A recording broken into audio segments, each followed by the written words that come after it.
We're going back to school in this week's Northwest Grown. Last week, we got to see the Salem-Keizer School District's culinary program in action at McKay High School. It is one of several career technical education programs, and tonight I'm showing you another one with lessons in the world of agriculture.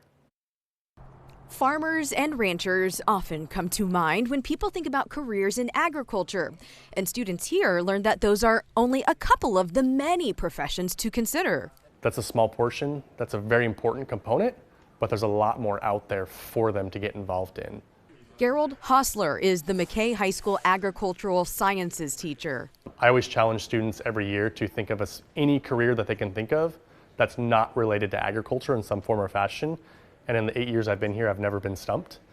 They'll say astronauts, well, how are you going to eat in space? There's agriculture involved in space, cosmetics. A lot of cosmetics are derived from various plants. So all these different industries that kids want to be involved in are somehow always going to be related to agriculture when you get down to the raw products. Being curious about the courses is what got junior Jackie Diaz interested in signing up. It all started with a summer job that I had where we did organic farming, and they told me about FFA and about agriculture classes at McKay, and it really made me interested in learning more, and I decided that this was a path that I wanted to choose. She's president of the Salem-Keizer chapter of the Future Farmers of America.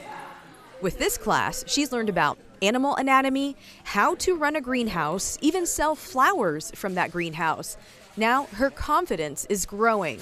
It has made me a better leader in my skills, and before I took these classes, I was very quiet. I was just by myself, and I really wouldn't try to talk to anyone else.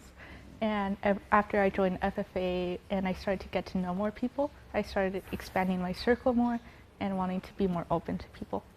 Her classmate, Memphis Huckel, also the FFA treasurer, knew he wanted to take this class, but didn't know he'd love it so much.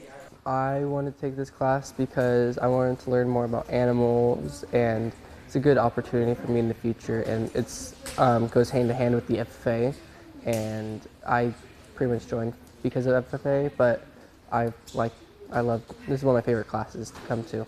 We just do a lot of fun stuff.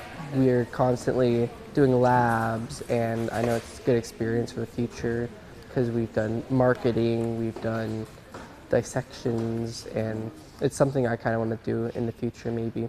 And when students start to have a better idea about what they want to do after high school, well, that's always special when teachers helped play a part in that. So it's been really phenomenal for me to see individual students who take that passion and that career and really progress forward into that. Professionally, I really want to be an agriculture teacher and teach students more about agriculture and greenhouse management. Isn't that so interesting? Okay, so I did show you the agriculture and culinary classes, but there are even more options for students. In fact, this fall, the district is going to add a new behavioral health and human services program, also one that's on aviation. At coin.com, we do have a link to the annual plant sale as well that some of the students in the class you just watched will take part in, and the money raised actually helps them go to the state and national FFA competitions. They are doing cool and great work. That is great, you highlighting them like that, Elizabeth. Love it. Adam joins us right now. It doesn't happen very often in sports. You get to come back to the team that you love, and there's